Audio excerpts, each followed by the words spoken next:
What's up, y'all? Welcome back to Fireside Faith. It has been a while. Recently, I've been doing a lot of college stuff. I did a college visit and was busy with that. And before that, life. Um, yeah, I'm back again.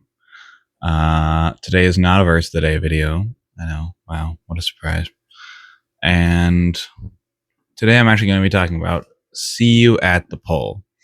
So today was National See You at the Pole Day, which is a national, uh, at least throughout the U.S. We do a one day, and it's 7 a.m. for high schools. We all go out to the flagpole, or it's the front of the school somewhere, and collectively meet for a time of prayer. And once you're all together, you can technically, it's up to you and whatever your group wants to do, but usually it's prayer over the school and over the faculty and stuff like that. And it's something I and my family have been doing since really as long as I can remember. All the way back in kindergarten, I remember doing that. And I think it's been going since like the 90s. I think they started. So it's really cool to see that, and that it's been going on this long, and that it's every year, for the last 20 or 35 years, people have been devoted, high schoolers, middle schoolers, and elementary schoolers, and parents, and staff, and of schools have all been devoted to one day come out of the school early or come to school early for about 25 minutes and just pray with other believers in the school, other faculty in the school that believes in Jesus as well, to pray over the students, to pray over the school year, to pray for safety. And it's beautiful to see. And this morning, there was a beautiful sunrise. And I remember waking up at 6 o'clock this morning because I wanted to be early and I wanted to read my Bible and kind of be prepared, because at my school, the last couple of years, I've been kind of the one organizing and planning what was going on, and how that message kind of got sent out. And I remember last night, or not really last minute, but a little too late for what I would have rather done. It was around probably like 6 o'clock, 6:30. I sent a message out because I remembered. I think my mom had mentioned it in the car on the way home from work, and I was like, "Oh shoot, I should probably message my friends at school about, see you at the pool day." And I did that, and then I sent a bunch of messages out to like probably almost 20 people, and then just prayed about it eventually.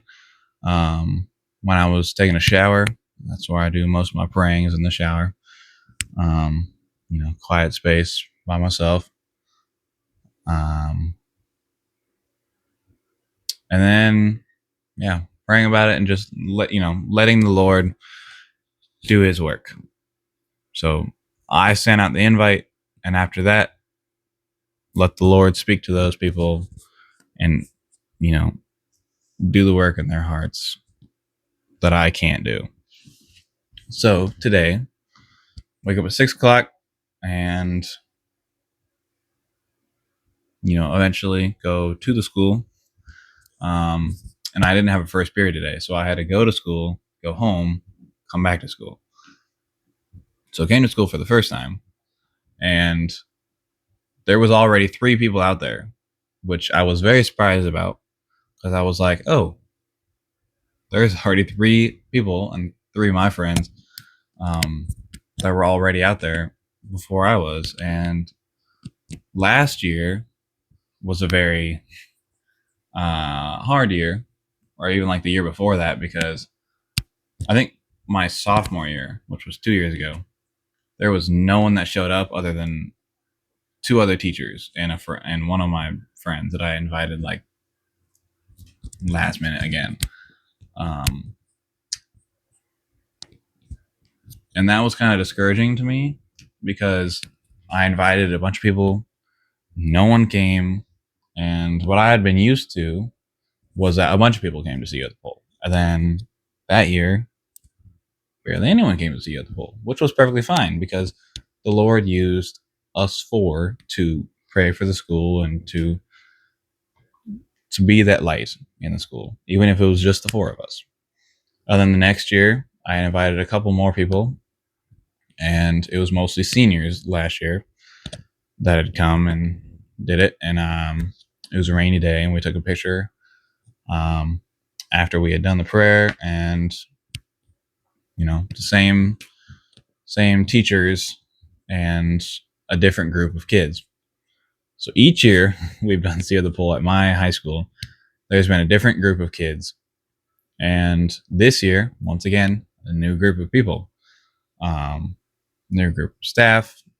There was two or three teachers that were the same, and then everyone else pretty much was new to doing this. And okay, back to the story of how we started. 6 o'clock, woke up, eventually left for school at 7 o'clock, saw my three friends there. And then as I'm walking up, I say hi, welcome, and I brought my Bible, which I usually bring my Bible in my bag. But this time, since I didn't have my bag, I was like, okay, I'm going to bring my Bible. I'm going to have it open to the exact, the word, not the word, the verse that they had used this year for See you at the Poll, which was Habakkuk, however you want to say it, 3:2. And they had kind of shortened it down and keyed into one specific part of that verse, and it was stand in awe, or like stand in awe of your goodness. And when I was reading that, I was kind of shaking. I was like kind of nervous. I mean, I do these, which is a camera, but then doing it in the real world and kind of explaining all this to a real person, being like, oh, hello, you're right there. And obviously y'all are real, but this camera is a camera and it's not a real person. So it was a little more nerve wracking, but I got through it. And then all these other people kept coming who were joining, and I kept getting distracted. I was like, oh, hello, hello, hello. And then trying to also explain this. And I was trying to explain that stand in awe of your goodness, God. So in a world full of darkness, and we've seen, as I posted, one of my last ones was about Charlie Kirk and what had happened with the assassination. You can see a lot of bad happening in the world right now, a lot of hate going on from, you can say from both sides or just in general of politics and just in the world in general. We can still stand in awe of the goodness of God, and there is still goodness going on. And as we've seen, right, instead of kind of how other things have panned out in the past, the reaction to how Charlie was assassinated was a very different reaction to how other people have reacted in the past to things like this. And this was very peaceful, and people were very intentional about how they acted. Not everyone, of course, but I think the majority, at least what I've seen, have been very peaceful and very aware of Jesus in all of this, and to some extent. And even seeing like his memorial in Arizona was beautiful. There was 60,000 plus people there, completely packed arena, and there was worship being led by people, and that was beautiful. And then you had Christians and non-Christians alike all worshiping the Lord, raising their hands, and people were giving their lives to Christ. And that was Charlie's whole reason he did all of this. And was to lead others to Jesus, and that's what he wanted to be remembered for, was his faith. So with that being said, with a whole lot of bad going on in the world, there was also a lot of good, and Jesus is still working even in the bad, and we can stand in awe of him. And beyond just the world, the physical world, we can stand in awe of God in the spiritual world. Um, for Jesus' sacrifice on the cross, giving us the forgiveness of sins and giving us eternal life when we accept Jesus into our heart. We can stand in awe of God and his grace and his goodness because of that. So we have that. So there's many things that we can stand in awe of God about. And then, I finish up that, put my Bible next to my friend's bag. And then I'm like, okay, how do we want to start this? So I looked at my friend and I was like, you know what? We're just going to hold hands. Hold on.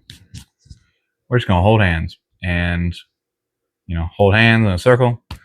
And I think there's something special about, there's one thing where you can just be like this, praying in a circle. But I think interlocking hands or arms or something, or like putting your hands on each other's back, something like that.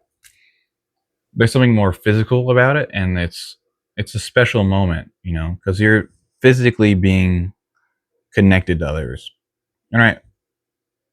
And the Bible does say, where two or three or more are gathered in my name, in Jesus' name, there I am also. Meaning, right, where we had 10 people total. Jesus was there. I felt the presence of Jesus. I'm so glad that, that he was there, that he was listening to our prayers for our school, for our classmates, the faculty, all kinds of that stuff. As I was saying, it's just there's something special in physically being held together like that. So yeah, we held hands in a circle, and then originally, right, it was just the four of us and then my mom, and then we then doubled our numbers pretty soon after that. So my sister had showed up out of nowhere, and I didn't even know she was coming. Our school resource officer showed up. We had two of the Spanish teachers. They came out, or I guess they were actually on their way up at the same time we were. And then, so four students, my mom, resource officer, my sister, two Spanish teachers, and then we also had another teacher that I don't know her name, don't know who she is, but I know that I've seen her twice at least to these. She came, I think, last year and this year. And she always kind of comes in like last second and says something, which is interesting. That's happened twice now. Yeah. Next, after we were holding hands, after everyone had joined, we had decided we were going to pray in a circle. So we were going to start over here and then go like that, going clockwise. And then my mom and I, or someone had asked one of the girls, would you like to start? And she said, no, not really. Like, she was nervous about it, which kind of told me that she either hasn't really prayed in front of other people or just kind of nervous about it, which is totally understandable. I even get like that sometimes, and I do it a lot. Um, Actually, not even a lot, I would say, but I do it for sure. So then, next person goes, and I was actually very proud of her for her being bold in her faith and actually praying out loud, because the person before her, which was her friend who she brought, she prayed. Beautiful prayer. Very, very thankful for her friendship And I mean, I've known her since freshman year, so I've been friends with her now for 3 years, a little more than 3 years. Um, and to see her, because in school I've never really seen her faith outwardly until now, and I'm just very glad that I've been able to see that now. Um, yeah, and then the next person went, and I've known him probably for 4 or 5 years now.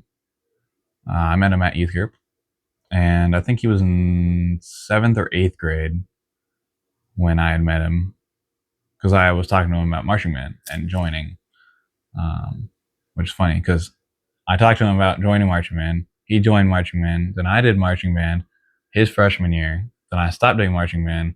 Then he became the conductor after I had left. So I talked to him about joining it, and then now he's leading the entire thing, which is cool to see as well. And he's a big influence in the marching band and in band in general. There is like some kind of hair or something here. Yeah, he went. He's a big prayer guy, and um, love him. Then I went, and a lot of the prayers that we were saying were all kind of not necessarily the same thing, but they were all kind of similar. Um, we're mostly overall just kind of praying for safety for the school, for um, faculty, and just for the student body, you know. Um, and the first person to say revival was my sister, and she was near the end of the circle. And when she said that, I just got chills, and that's kind of when like I know something's gonna happen. Um, and I just got really happy when she had said the word revival, because I've been praying for revival in my high school for about a year now, something like that. And recently, I got I was in prayer, uh, and the Lord had spoken to me about revival in my school, and uh, it, I'm very excited. That is what I can and what I will say. I am very excited for what the Lord has planned this school year, and what He's going to do, what He's going to do through me, what He's going to do through my friends. And I'm actually planning on starting a club. Yeah. Um, yeah. So my sister prayed about revival and keeping people safe in the schools, and she's very serious about safety in schools because, I mean, as we've seen on the news and stuff a lot lately, and in years prior, there's been a lot of not safe things or not good things happening in schools, um, and we don't want to see that at all. It's not okay, and we do not condone any kind of violence. Um, so praying for safety over all of our youth group schools, specifically, I pray over mine a lot because, it's my school, and that is where the Lord has placed me. That is my job, is to pray over my school. Um, yeah. So she prayed over safety and revival in my school, and um, that people's hearts, would be open to the Lord, to hearing what the Lord is saying to them, and using the 4 students plus the teachers, um, to be the light in the school. You know, and as I said in a past video, uh, you are the light of the world. You are the light of the world. A city set on a hill cannot be hidden. And that was Jesus saying that to us.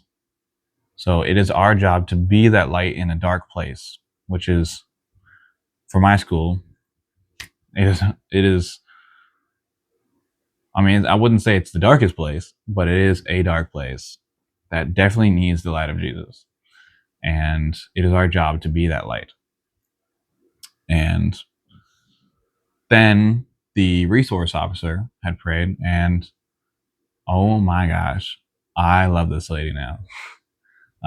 She had done a what do you call that?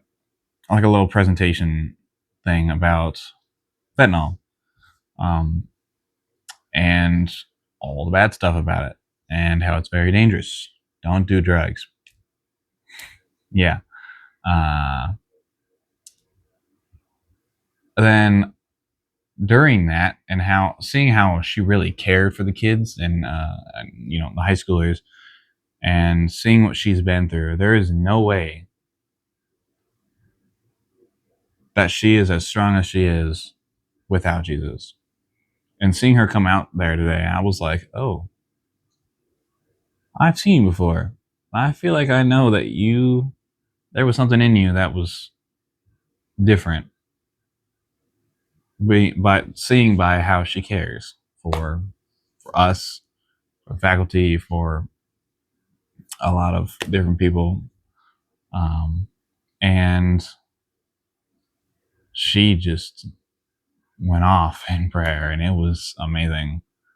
Um, and I didn't really expect that, but I'm very glad that she was there, and I'm very glad that she had the opportunity to pray and to join us. And I will tell you something else about her soon. Um, it was great, and she was echoing a lot of what a lot of us have already said, and then also what my sister had said about revival. And I thought that was really cool that a teacher as well wants to see revival in a school. Um, you know, as well, like I said, she really cares for us, and as a person who would care, right? Especially as a Christian in a public school, it really shows that she cares by wanting that revival for her students, right? She's not a teacher, but she is a resource officer, which is kind of like a police officer. They go through, I don't really know what the training is, but I'm sure it's similar and a lot of that stuff. Um, yeah, I love her now. And then my mom prayed, and, my mom's a prayer warrior. So I don't really remember what she prayed about, but it was probably, I'm sure, a lot of what we had already said. And then we ended, and then, we all open our eyes and uh, unlock hands. And then the resource officer was like, why don't we do this more often? We should do this more often. And then she also had mentioned the blessing by, I think, Elevation Worship sings it. And then she was like, have you guys ever heard of the song The Blessing? The Lord bless you, the Lord keep you. May he turn his face toward you, be gracious. Um, she said she was suggesting that we would all listen to that. And a lot of kind of what happened after we had opened our eyes was kind of random. And then the one of the Spanish teachers, she was like, "Aren't you gonna start a club again, or like another new Christian club?" And I was kind of like speechless. And then my mom kept answering for me, and I was like, "Okay, yeah, cool. Yes, I am going to start a club, and I'm in the works of talking to my pastor about that and another guy from my church, and there's a lot of stuff that goes into starting a club, and then you have to go beyond that. There's a lot of other stuff. Fun, fun, fun.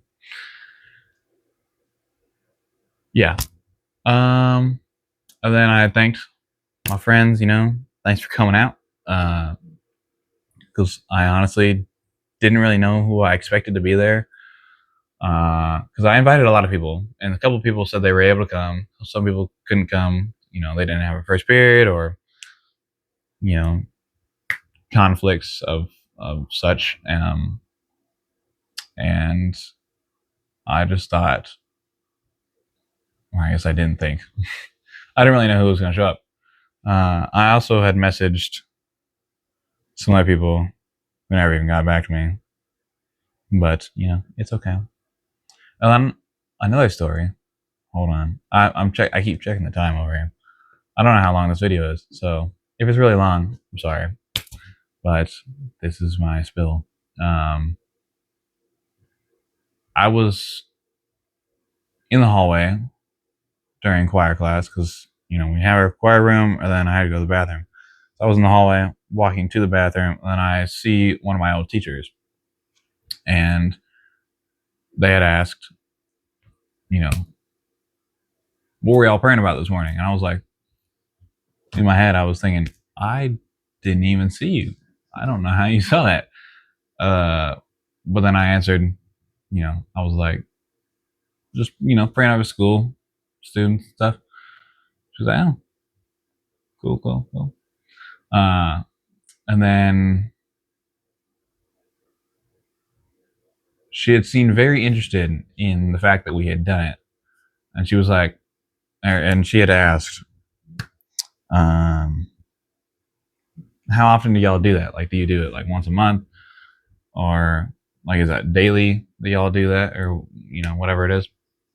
And I said, no, it's just a once a year thing, and um, she was like, oh, how do I know about this? And I was like, well, it's not necessarily like publicized, I guess, in the all the best way, but it is at the same time because it's publicized to the students through like social media and stuff, and especially to youth groups. Um, and then from there, it's down to the students on how they communicate to their schools and stuff. And then I had told her all that, and she was like, "So you failed?" I was like, "Kind of," because I didn't necessarily like have someone like announce it or whatever to the school. But again, like I did kind of forget until last night, yesterday, because I messaged all the people at like 6:30 yesterday. Um, yeah, I think it was cool to hear that from her that she was interested. And then I had gone to the bathroom, came back out, and then I was like, next time when we have one, or next year, you should come. Uh, and then fast, how do you say that? Go back in time. I was about to say fast backwards. Go back in time to this morning again. The resource officer and one of my friends had suggested that we do it more often. That this shouldn't just be a one time a year that we all meet and then that's just it. And then we don't see each other again together for an entire year. And then for us seniors, like you're not gonna see us again. So the resource officer and my friend had suggested, and they were very interested and very intrigued, that we do this more often, right? That we do it once a month, that we do it once a week, or like quarterly. And I was very excited to hear that, and I was very also intrigued. I was like, that's a great idea. We should like. Why do we only do this once a year? Like this should be something that we do commonly, praying for our school, and like obviously, yes, you can do that on your own. I'm sure there is a lot of people that do that. But I think it's important that we do, fellowship together routinely or often because this is a once a year thing that they do. But then it's up to us what we do after that. So what I'm going to do is probably try and reach out to someone or something about doing this monthly or maybe weekly or maybe quarterly, something like that, or bi-monthly, because we do need to do this more often. We need to pray for our schools more often. We need to be in a fellowship more often, students and teachers, staff, parents, all that. Because it's important also to know who is a Christian in your school, because then the people you can relate to on a spiritual level. if you're in a school and you don't know who your fellow Christians are, a lot of the time it's kind of weird to ask, like, hey, do you have the same beliefs as me? Like, do you love Jesus? Um, which, I mean, you can obviously, yes, you can do that, but one of the best ways is kind of just reaching out to people and be like, inviting them to youth group or inviting them to see you at the pool and doing something like that. So then you can kind of figure out, like, okay, these are the people in my school, teachers and students alike, who are Christians, who have the same beliefs as me, who all love Jesus to some extent, or who are interested in Jesus and Christianity. And, this is a group of people that I need to be around. These are the people I need to surround myself with. And yeah, Sea of the Pole was great this year. Beautiful sunrise, almost at sunset. 7 a.m. this morning. That was early. Yeah, as I was talking about, my old teacher was like, if we do this more often, I'll invite you. I got you. She was interested, it sounded like. So that's the video today. Yeah, I'm glad I came back and did this one and not just some random video that didn't tie into today at all. So Habakkuk 3:2, stand in awe of God and all of his goodness. And also, sorry, my my voice keeps cracking. My encouragement to you, the viewer, if you are in high school, middle school, that's kind of where it cuts off. Hopefully elementary schoolers aren't on YouTube, honestly. Or even in college, I do suggest that you would plan, if you've never been to Sea of the Pool, if you haven't been, I suggest you plan something in your school that you can do regularly, whatever that may look like in your school and your schedule, where your Christian fellowship or your Christians in your school can fellowship, and that you would recognize who they are, for friendship and as well as fellowship, and just knowing the body of Christ wherever you are. So yeah, Jesus loves you. Thanks for watching. Peace out.